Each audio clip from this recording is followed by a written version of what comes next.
Hello students, a very good morning to all of you. In today's video lecture, we are discussing about cognitive learning theory. ठीक है, तो कुछ psychologist ने इस बात पे बिलीव किया कि कॉग्निटिव थ्योरी बहुत ही इम्पॉर्टेंट है अंडरस्टैंड करने के लिए फंक्शन ऑफ लर्निंग को। तो कॉग्निशन का मतलब क्या होता है? इंडिविजुअल के थॉट्स, उसकी नॉलेज, उसका इंटरप्रिटेशन, उसका अंडरटेकिंग आइडियाज़ और views about himself and the environment. ठीक है, तो अगर थ्योरी की बात करें तो ये थ्योरी ये कंसीडर करती है कि लर्निंग कैसे एक आउटकम बन जाता है डेलिब्रेट थिंकिंग का किसी प्रॉब्लम के रिगार्डिंग या किसी सिचुएशन के रिगार्डिंग, जो बेस्ड होती है या तो किसी नॉन फैक्ट्स पर बेस्ड होगी। ठीक है, किस तरीके से हमें रिस्पॉन्ड करना है and responding in a objective and more oriented manner. ये इस बात पे है कि किस तरीके से एक पर्सन परसीव करता है, कैसे सीखता है वेरियस ऑब्जेक्ट से और इवेंट से, और किस तरीके से वो लर्न करता है रिस्पॉन्स को, वो डिपेंड करती है meaning assign to the stimuli. ठीक है, ये होता है आपका कॉग्निटिव लर्निंग। ठीक है, तो कॉग्निशन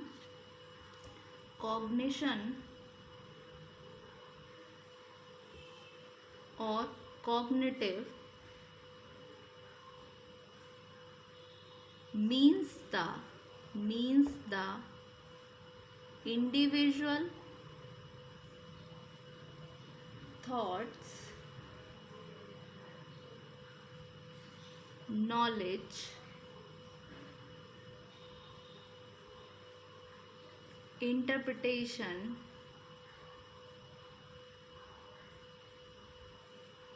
undertaking ideas और views about himself and environment. ठीक है, सो ये थ्योरी इस बात को अज्यूम करती है कि लर्नर क्या है, फॉर्म करता है कॉग्निटिव स्ट्रक्चर को अपनी मेमोरी में, जो प्रिजर्व करेगा और ऑर्गेनाइज करेगा इंफॉर्मेशन को, इवेंट्स के बारे में जो अकर होती है एक लर्निंग सिचुएशन। ठीक है, so the theory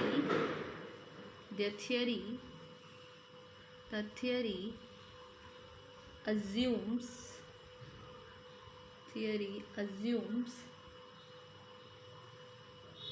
that the learner forms a cognitive structure in memory and it preserves and also organizes information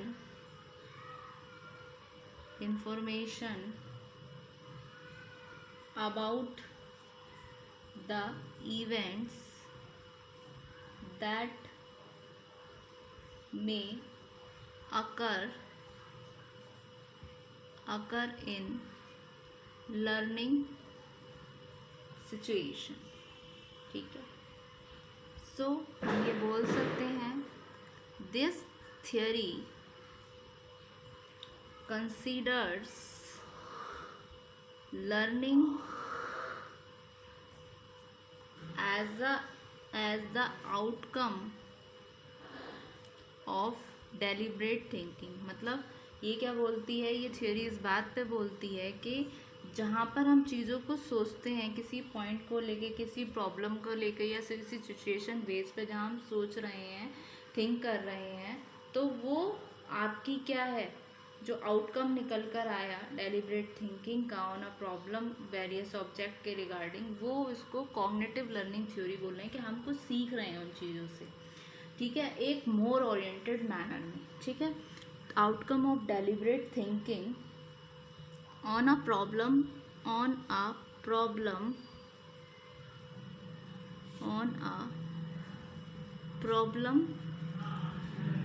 or situation based upon known facts and responding in an objective and more oriented manner. ठीक है, तो it perceives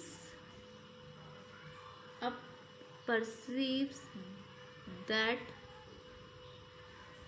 a person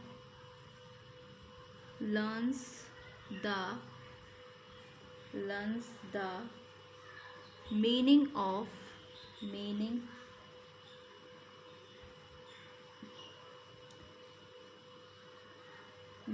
of various objects and response depending upon the meaning assigned to the stimuli. ठीक है, सो ये theory इस बात पे depend करती है कि लर्नर एक फॉर्म करता है कॉग्निटिव स्ट्रक्चर को अपनी मेमोरी में, जो स्टोर्स करके चलती हैं ऑर्गेनाइज इंफॉर्मेशन को वेरियस इवेंट्स के बारे में जो अकर हुए हैं, यानी जो हैपन हुए हैं. ठीक है, so this theory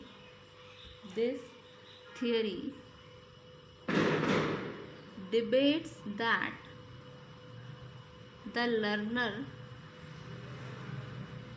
forms a cognitive structure in memory which stores organized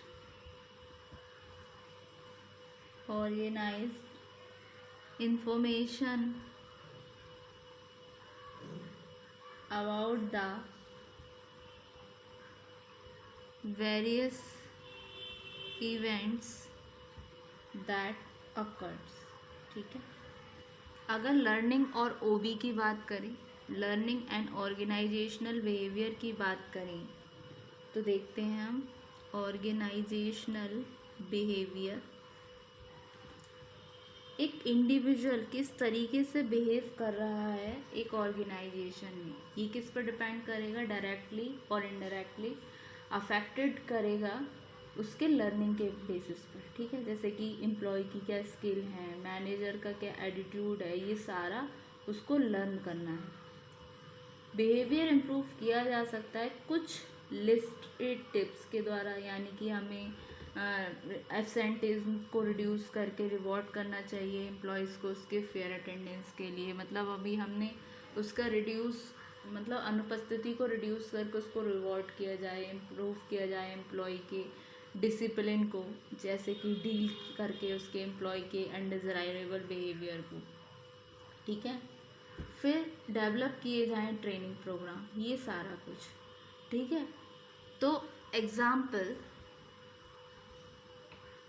employ skill, managers attitude are all learned. ठीक है, behaviour can be improved by सबसे पहले reducing absenteeism by rewarding employees for their fair attendance. Next, developing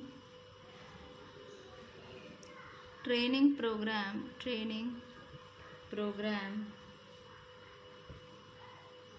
more often so as to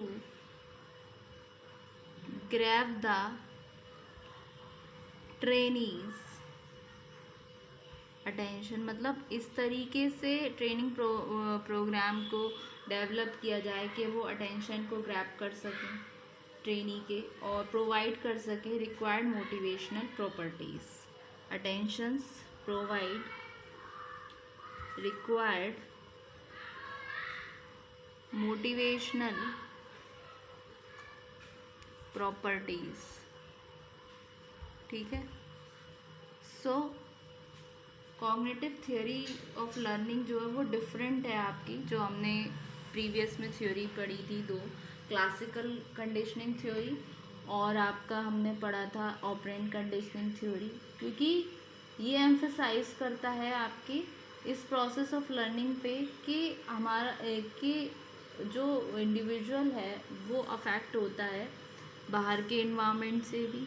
learner एक form कर लेता है अपने mind में कॉग्निटिव स्ट्रक्चर को. तो cognitive theory of learning differ है आपकी क्लासिकल और ऑपरेटिंग थ्योरी से, as both these theory emphasises on the stimulus and response. मतलब ये दोनों थ्योरी आपके स्टिमुलेंस और रिस्पॉन्स पे एम्फसाइज कर रही थी.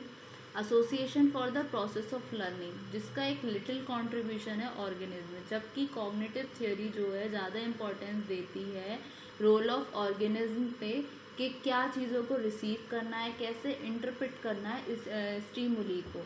तो आज के सिनेरियो की हम बात करें तो बहुत सारी थ्योरीज हैं जो कि सेंटर्ड करती हैं upon the concept of cognition. तो ये पूरी तरीके से डिफरेंट थ्योरी है आपकी इन दोनों थ्योरी से. तो ये थी आपकी cognitive learning theory. Hope so student आपको ये समझ आई. Thank you so much.